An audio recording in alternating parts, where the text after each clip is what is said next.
Sur le chemin de l'ostéopathie, deuxième partie, le rôle essentiel des émotions dans notre travail ostéopathique. Faut-il intégrer les émotions en ostéopathie? Pour moi, c'est une évidence. En cherchant les informations derrière la forme complexe, il est nécessaire de lâcher le passé émotionnel perturbant et limitant pour laisser la santé se manifester par le cœur, dans la non-séparation avec la nature. Spiritualiser la matière apporte l'immobilité, la lumière, l'amour, la joie. Donc, si nous voulons chercher une ostéopathie intégrale, nous pouvons inclure les émotions, les sentiments, la part d'ombre qu'il y a en chacun. Les émotions sont des flux bloqués qui empêchent la libre circulation. Ces émotions, elles peuvent être en relation avec des mémoires familiales, mentales, sociales, comme avec des dysfonctions ostéopathiques.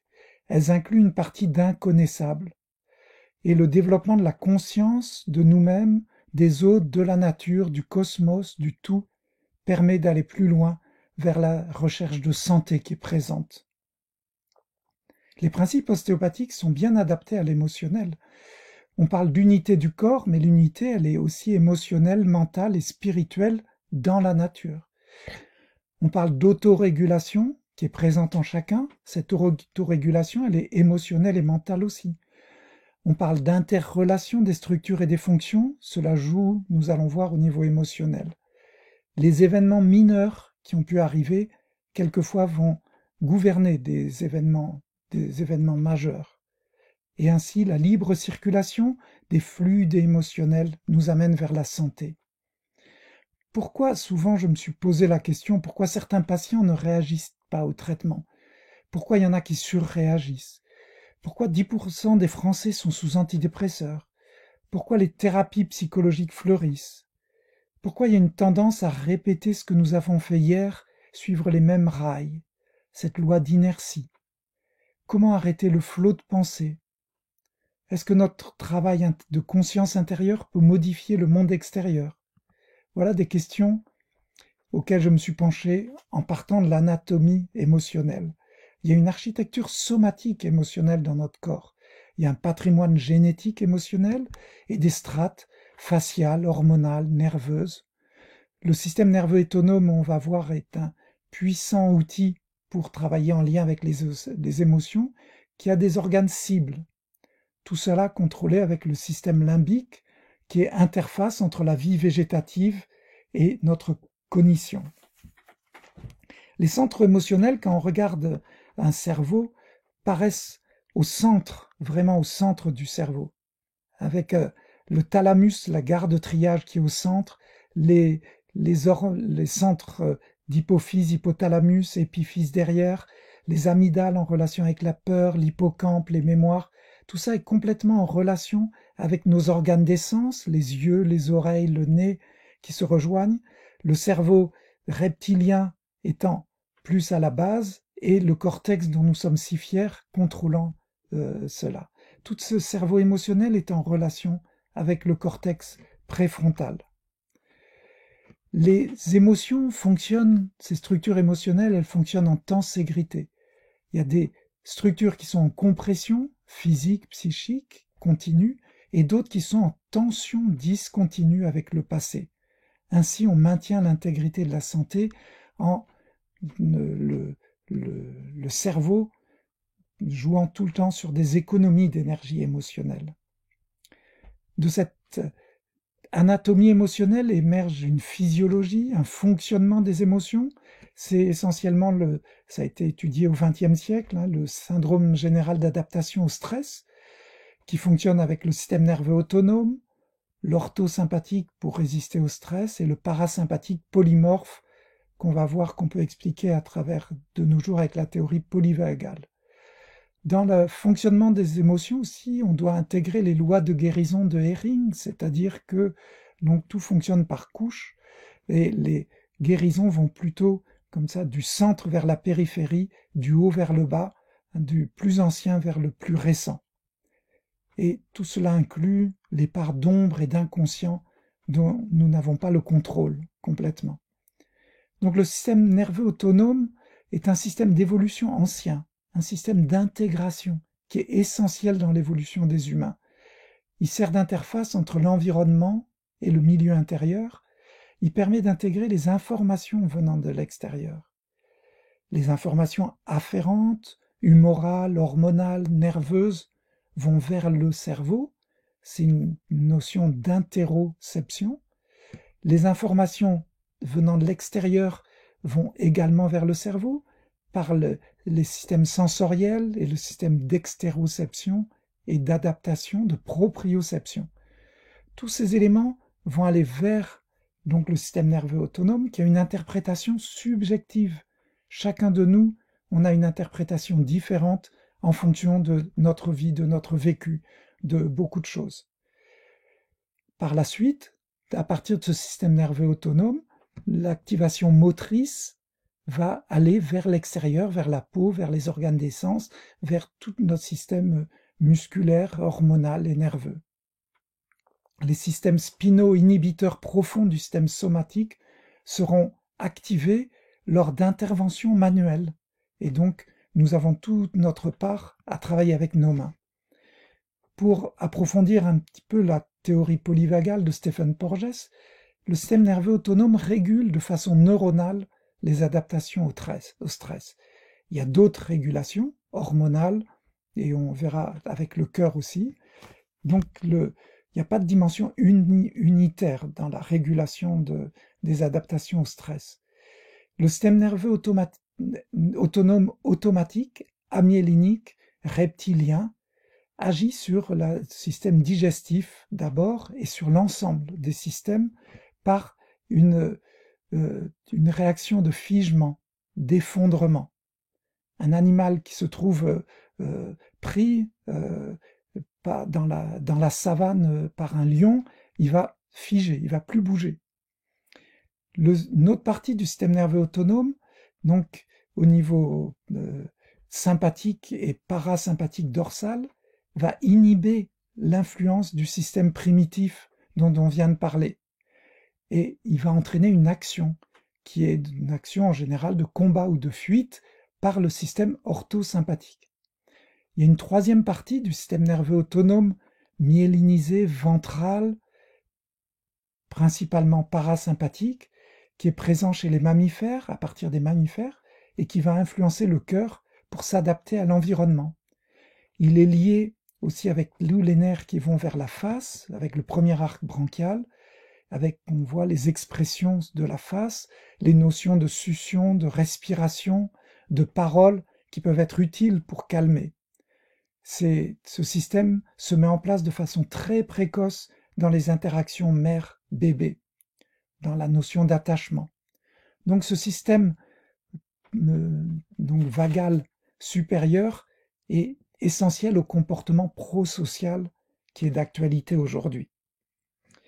Les émotions viennent donc du corps, et le langage des émotions parle non seulement à l'intérieur de notre corps, mais Greg Braden dit aux forces quantiques de l'univers. Elles ne sont pas seulement dans la tête et mentale. Le cerveau, il a une fonction analogique. Donc il n'est pas uniquement, il suit un raisonnement analogique qui intègre tout un tas de fonctions psychogénéalogiques et épigénétiques.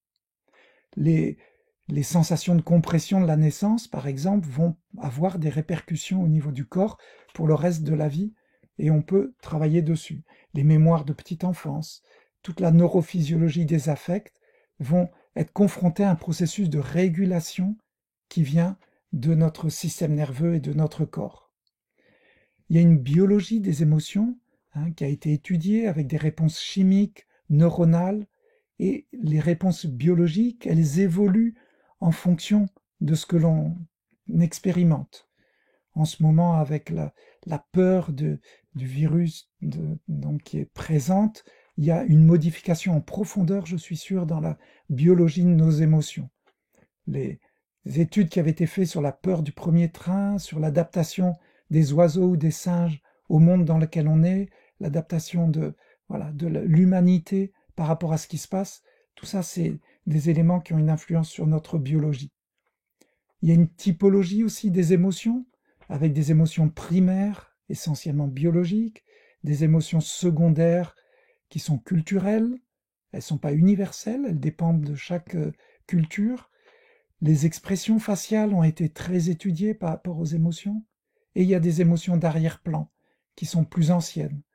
Une dépression, la joie sont des émotions qui sont très profondes et qu'il est bon d'aller rechercher la joie qui est présente chez beaucoup de gens. Ainsi, en intégrant les émotions, notre biographie, tout ce qui se passe dans notre vie, tous les événements de notre vie vont devenir notre biologie, vont s'inscrire dans notre corps au niveau chimique. Donc toutes les expériences multifactorielles qui sont présentes vont avoir une répercussion des émotions au niveau comportemental, neurophysiologique, cognitif aussi. Il existe une sémiologie aussi des émotions, des signes particuliers qui ont été décrits dans les médecines orientales depuis la nuit des temps, en lien avec les organes. Le foie, la vésicule biliaire est souvent lié à l'irritabilité, la colère, la violence, la frustration. Le rein, la vessie, va imprimer les peurs, la rancune, ce qui est lié au passé. L'estomac, la rate, lié plus au ressentiment, à l'anxiété, aux compulsions. Poumon, gros intestin, la tristesse, les regrets, le sentiment d'échec, la pesanteur. Le cœur, intestin grêle, la rancœur, les tourments, l'agitation, les illusions sentimentales. Bruno Repetto a mis en avant aussi qu'il y a une sémiologie positive des émotions. Avec le foie, on va retrouver le courage, la stratégie, la libération. Avec le rein, le ressourcement, l'adaptabilité. Avec la rate, la douceur, la sensualité. Le poumon, l'estime de soi, la confiance en soi, le sens des responsabilités. Le cœur, l'intuition, la paix, une régulation juste. Ainsi, tous ces éléments peuvent être intégrés comme les vagues de l'océan, sont intégrées dans ce que nous sommes. Elles se répercutent par l'intermédiaire des fascias, du tissu conjonctif, qui est le véhicule des émotions. Les émotions, c'est un peu une langue natale que l'on a chacun et qu'on peut apprendre à connaître. Elles se manifestent par des images, par des mots, savoir mettre un dialogue et savoir terminer un cycle quand on fait un traitement en ostéopathie avec les émotions. Ainsi, on peut voir la libération émotionnelle qui va se répercuter sur les patients et se répercuter au niveau somatique, au niveau de leur corps et souvent pour le reste de leur vie. Ce système thérapeutique intégrant les émotions est un système cohérent et complexe qui inclut le thérapeute, le patient, mais également tout l'environnement dans une interface, une interaction où se passe une relation dynamique d'interconnexion. De penser que dans la présence du thérapeute, la qualité d'être du thérapeute vivant est essentielle, savoir que le thérapeute agit avec le patient, mais que le patient a une rétroaction aussi, et l'environnement également.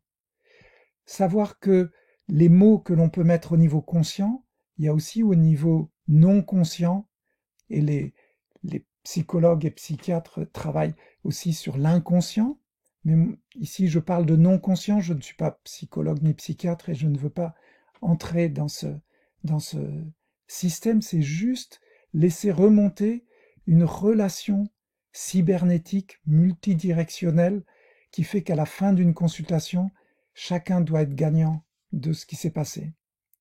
Donc c'est dans cette interface thérapeutique qui est un fulcrum pour l'ostéopathe, je vais revenir sur la notion de fulcrum, dans cette interface, on perçoit l'immobilité de la présence. C'est un espace dynamique, un espace d'action. Il doit être vécu dans le moment présent. La présence qui émerge par rapport à la situation qui vient à nous à ce moment-là. Le sans forme. Utiliser la respiration, une dynamique d'acceptation.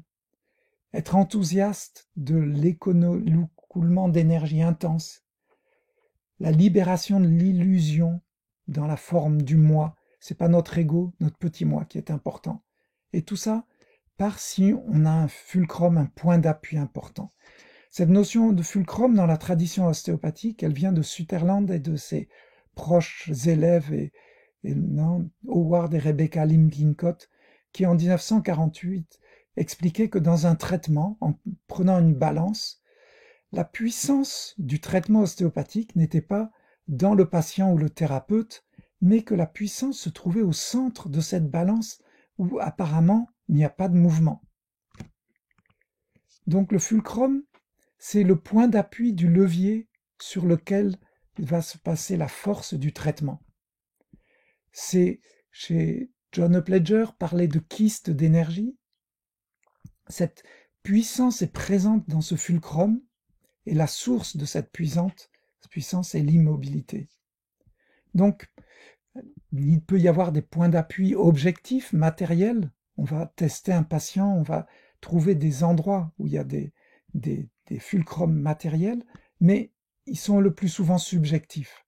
C'est difficile, en tant qu'enseignant, de dire aux étudiants qu'on va tous sentir la même chose. C'est pas possible. Chaque personne est différente. Tous les niveaux de perception sont subjectifs et singuliers. Pierre Tricot dit que le corps est un espace organisé de conscience.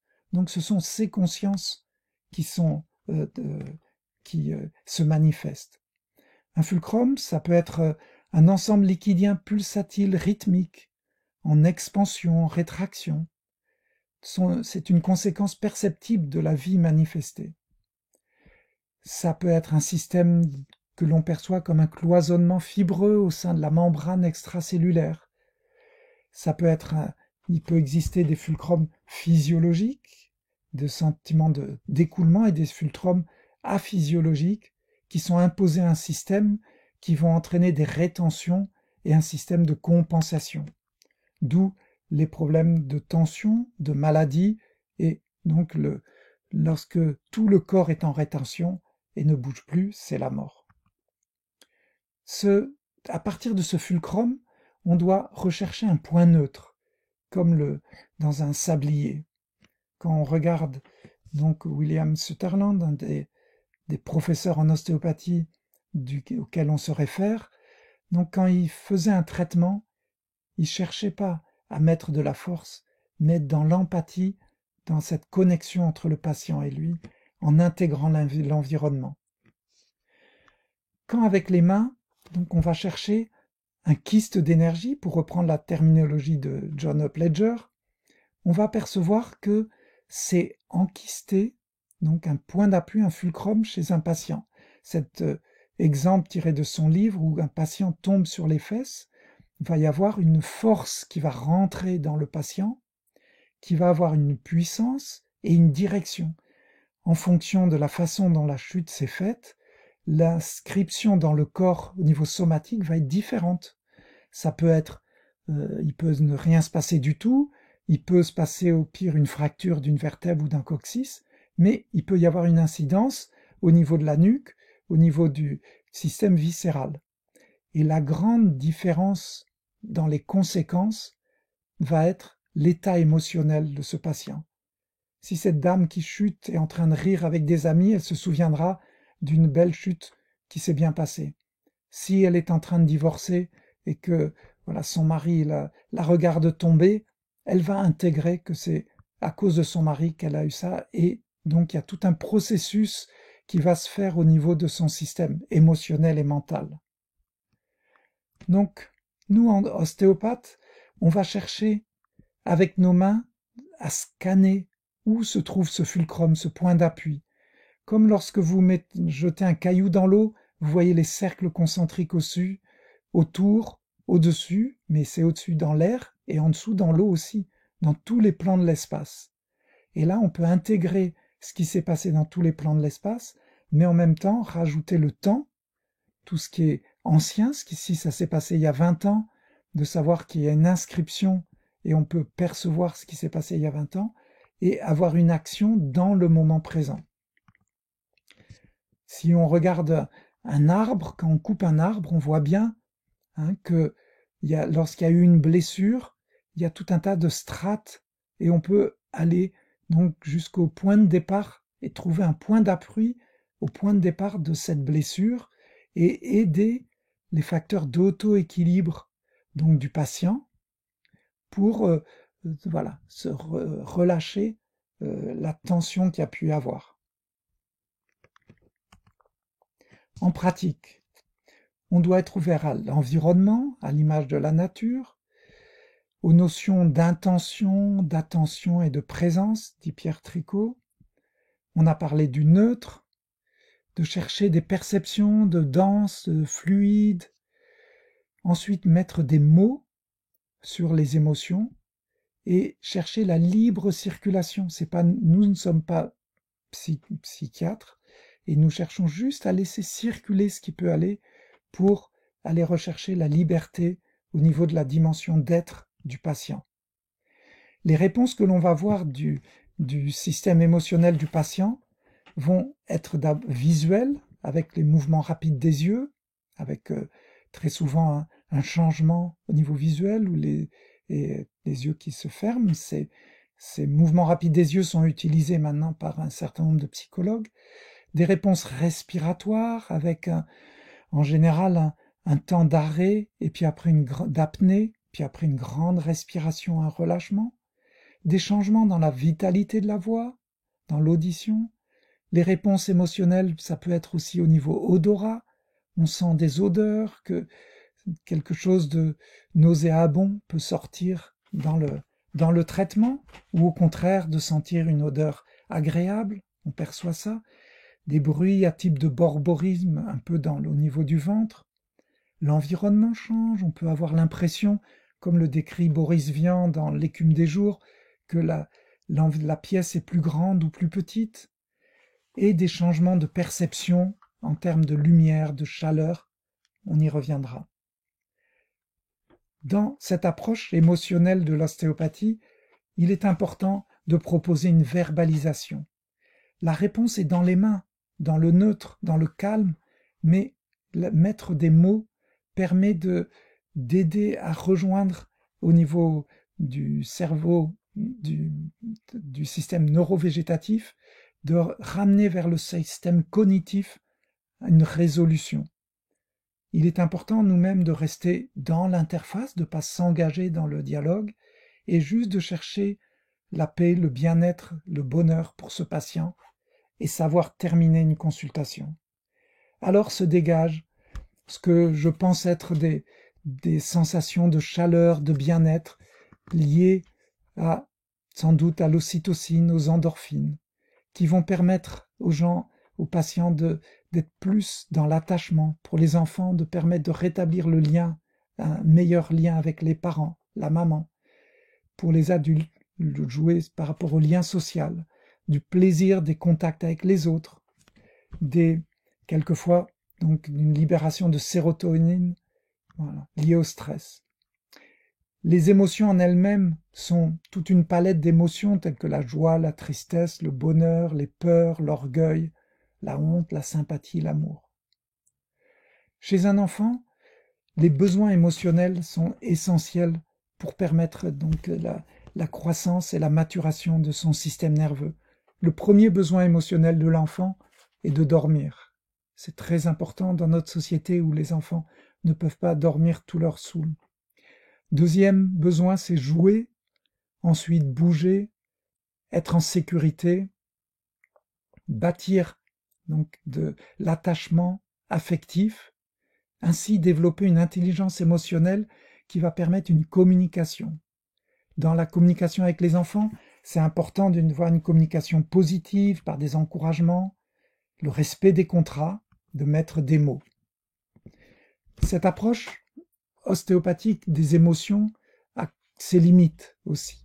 Il faut, dans ma pratique, de mon expérience de praticien, je fais bien attention à toucher les patients qui ont des problèmes psychiatriques, des psychoses, être vigilant par rapport aux gens qui ont des problèmes de système nerveux graves.